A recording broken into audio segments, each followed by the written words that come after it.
अब वास्तव में किसी एक एप्लीकेशन की या किसी एक लैंग्वेज की किसी प्लेटफॉर्म के ऊपर तीन तरह की डिपेंडेंसी होती है। Dependency of compilation, dependency of execution and dependency of resources. Sun Micro System के जो डिजाइनर्स थे, जो लोग जावा बना रहे थे, उन्हें यह पता था कि किसी भी लैंग्वेज की किसी प्लेटफॉर्म के ऊपर ये तीन तरह की डिपेंडेंसी हो सकती है। कोई भी लैंग्वेज प्लेटफॉर्म इंडिपेंडेंट तब तक नहीं हो सकती जब तक ये तीन डिपेंडेंसी रिमूव ना की जाए। उन्होंने जावा में ये तीनों डिपेंडेंसी रिमूव की, जिसकी वजह से जावा प्लेटफॉर्म इंडिपेंडेंट बनी। कोई भी प्लेटफॉर्म इंडिपेंडेंट लैंग्वेज किसी ओएस के ऊपर किसी भी तरह से डिपेंड नहीं करती है। अब हमें पहले एक एक करके ये सारी डिपेंडेंसी समझनी पड़ेगी कि डिपेंडेंसी ऑफ कंपाइलेशन से क्या मतलब है, डिपेंडेंसी ऑफ एग्जीक्यूशन से क्या मतलब है, और डिपेंडेंसी ऑफ रिसोर्सेज से क्या मतलब है। इस प्रोसेस में आपको अपने आप समझ में आएगा कि प्लेटफॉर्म की इंडिपेंडेंसी क्या है और अभी तक आप उसे क्या समझते थे। पहले बात करते हैं डिपेंडेंसी ऑफ कंपाइलेशन की। अगर सिंपल वर्ड्स में आपसे पूछा जाए कि कंपाइलेशन में हम क्या करते हैं या कंपाइलेशन क्या होता है, क्या बताएंगे?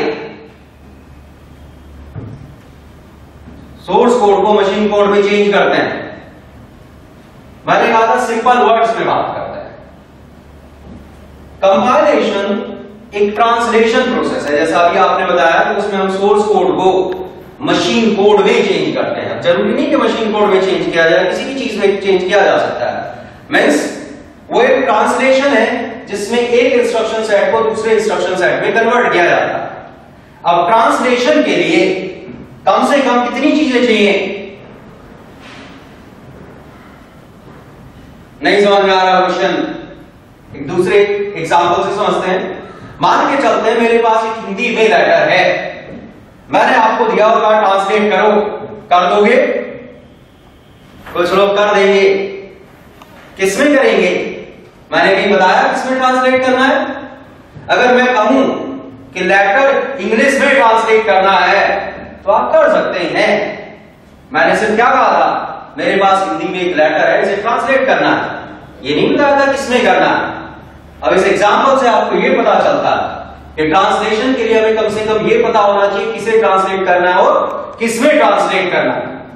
कंपाइलेशन के लिए हमें दो तरह के इंस्ट्रक्शन सेट चाहिए। तो जावा से पहले दो तरह की कंपाइलेशन होती थी, एक बार वो समझते हैं, फिर ये समझेंगे कि जावा में उनमें से कोई भी कंपाइलेशन क्यों यूज नहीं की जा सकती थी। एक डायग्राम से समझते हैं।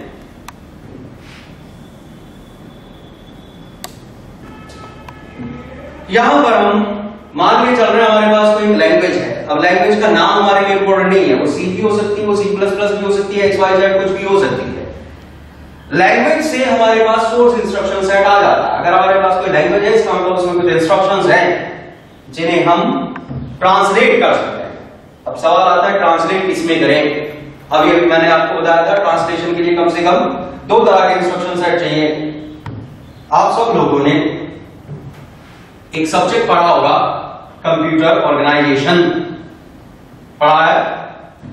कंप्यूटर ऑर्गेनाइजेशन में आपने पढ़ा होगा जो प्रोसेसर्स होते हैं, हर एक प्रोसेसर के पास अपना एक इंस्ट्रक्शन सेट होता है। अगर हम प्रोसेसर के इंस्ट्रक्शन सेट की बात करें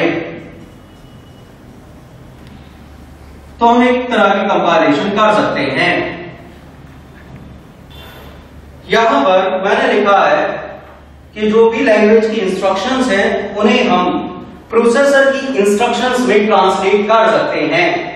सबसे पहले जब कंपाइलेशन प्रोसेस बना था तो वो इसी तरह से डिजाइन किया गया था, लैंग्वेज के इंस्ट्रक्शंस को प्रोसेसर के इंस्ट्रक्शंस में ट्रांसलेट किया जाता था। आज भी ऐसा होता है, लेकिन आज ऐसा होता है केवल एम्बेडेड सिस्टम्स में। अब यहां पर मैंने नई टर्म यूज किया है, एम्बेडेड सिस्टम्स। कितने लोगों ने टर्म पहले से सुनी है? सबने सुनी। क्या होते हैं एम्बेडेड सिस्टम्स? जिनमें सॉफ्टवेयर के हार्डवेयर के अंदर सॉफ्टवेयर बर्न कर दिया जाता है। और कोई टेक्निकल लोग हैं आप, या तो बीटेक MCA कर चुके हैं या कर रहे हैं, आपसे टेक्निकल आंसर एक्सपेक्ट किया जाता है। अगर मैं एम्बेडेड सिस्टम्स की बात करूं, embedded systems micro controller based devices होती हैं। अब यहां पर एक नई नाम आती है माइक्रो कंट्रोलर। माइक्रो प्रोसेसर और माइक्रो कंट्रोलर दो अलग अलग चीजें हैं। कितने लोग फर्क समझते हैं माइक्रो प्रोसेसर और माइक्रो कंट्रोलर में? नहीं समझते। इलेक्ट्रॉनिक्स है कोई यहां पर? नहीं है।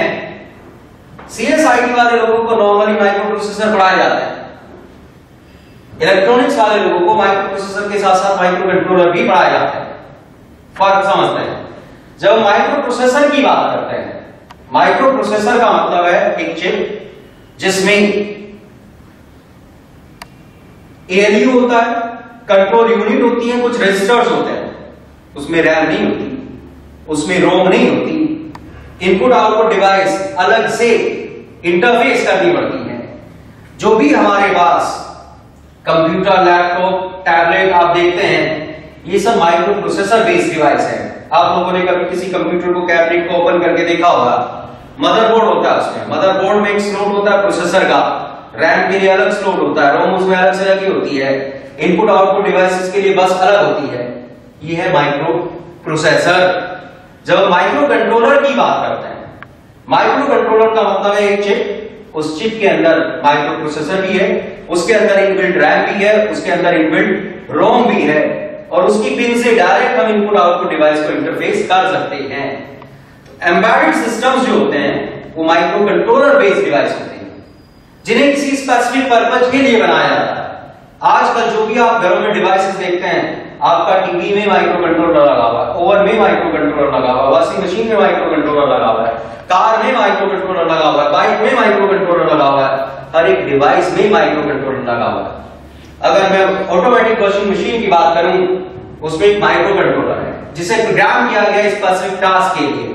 माइक्रो कंट्रोलर बेस्ड जो प्रोग्राम होते हैं वो स्पेसिफिक टास्क के लिए होता है। एम्बेडेड सिस्टम स्पेसिफिक पर्पस के लिए बनाया जाता है। आपने उसमें टाइम सेट कर दिया 5 मिनट, तो वो 5 मिनट तक मोटर को रोटेट करेगा, एंड देन 5 मिनट के बाद मोटर को रोक देगा, बीप देगा। उससे अगर आप कहें गाना सुना, वो गाना नहीं सुनाएगा, क्योंकि उसके लिए उसमें प्रोग्राम नहीं रखा गया है। एम्बेडेड सिस्टम स्पेसिफिक पर्पस के लिए बनाए जाते हैं, तो वहां पर स्पेसिफिक पर्पस के लिए पहले माइक्रो कंट्रोलर चुना जाता है। देन उस पर्टिकुलर माइक्रो कंट्रोलर के लिए इंस्ट्रक्शन जनरेट की जाती है, डिवाइसेस आती है जिनके थ्रू उनमें वो इंस्ट्रक्शंस बन कर दी जाती हैं। यहां पर अगर हम अपने सिस्टम्स की बात करें जो भी हम यूज करते हैं, क्या हम उन्हें किसी एक काम के लिए यूज करते हैं या बहुत सारे काम के लिए यूज करते हैं? अब आप अपने कंप्यूटर पे गाना भी सुनते हैं, गेम भी खेलते हैं, मूवी भी देखते हैं, प्रोग्रामिंग भी करते हैं, नेट सर्फिंग भी करते हैं। अब कभी आपने सोचा ऐसा कैसे पॉसिबल होता है? अगर हम प्रोसेसर में इंस्ट्रक्शंस बांध करके छोड़ दें पहले से कि जब भी वो स्टार्ट हो ये चीज खुल के आ जाए, जैसे नोटपैड खुल के आ जाए, किसी काम का रहेगा वो? नहीं रहेगा। हम अपने सिस्टम से बहुत सारे काम कराते हैं, वो बहुत सारे काम हम ओएस की वजह से करा पाते हैं। हमारे पास कोई ओएस होता है, हम उससे कहते हैं अभी हमें ये प्रोग्राम एग्जीक्यूट कराना है, वो हमारे लिए उस प्रोग्राम को लोड करा देता है। थोड़ी देर बाद हम कहते हैं हमें ये प्रोग्राम एग्जीक्यूट कराना है, तो वो हमारे लिए दूसरा प्रोग्राम लोड करा देता है। अगर हम जनरल पर्पस सिस्टम्स की बात करें, तो जनरल पर्पस सिस्टम्स में इस तरह की कंपाइलेशन नहीं हो सकती। सवाल आता है कैसी कंपाइलेशन होती है? ओएस आप लोगों ने थियोरेटिकली पढ़ा, अगर हम प्रैक्टिकली बात करें, जिस तरह से हर एक प्रोसेसर के पास इंस्ट्रक्शंस होती हैं, उसी तरह से हर एक ओएस के पास एक फंक्शंस का सेट होता है। वो फंक्शंस किसी भी प्रोसेसर की इंस्ट्रक्शंस को रिप्रेजेंट करते हैं। जो भी किसी प्रोसेसर के पास इंस्ट्रक्शंस हो सकती हैं, उन सब के लिए ओएस में कोई ना कोई फंक्शन होता है। तो यहां पर दूसरे तरह की कंपाइलेशन समझते हैं। यहां पर हमने दूसरे तरह की कंपाइलेशन को समझने के लिए डायग्राम में चेंज किया है। इस तरह की कंपाइलेशन में जो लैंग्वेज की इंस्ट्रक्शंस होती है उन्हें ओएस के फंक्शन कॉल में कन्वर्ट कर दिया जाता है। ऐसी कंपाइलेशन को प्लेटफॉर्म स्पेसिफिक कंपाइलेशन कहा जाता है। क्योंकि इसमें लैंग्वेज के इंस्ट्रक्शंस को ओएस के फंक्शंस में कन्वर्ट किया जाता है। यही कारण है कि ओएस बदलने से हमें कंपाइलर बदलना पड़ता है। लास्ट क्लास में मैंने पोर्टेबिलिटी एक्सप्लेन की थी। पोर्टेबिलिटी में मैंने एक एग्जांपल लिया था जिसमें सी का प्रोग्राम था।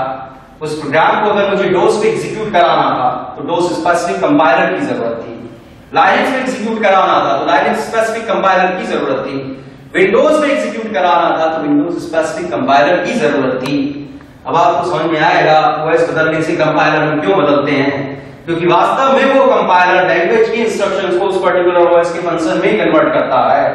ओएस बदल जाएगा, फंक्शंस बदल जाएंगे, इसलिए हमें कंपाइलर बदलना पड़ता है। ये दो तरह की कंपाइलेशन जावा से पहले होती थी।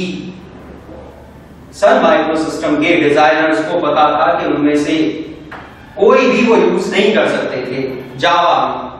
कारण इस तरह की कंपाइलेशन के लिए हमें क्या पता होना चाहिए, हमारा प्रोसेसर कौन सा है। इस तरह की कंपाइलेशन के लिए हमें क्या पता होना चाहिए, हमारा ओएस कौन सा है।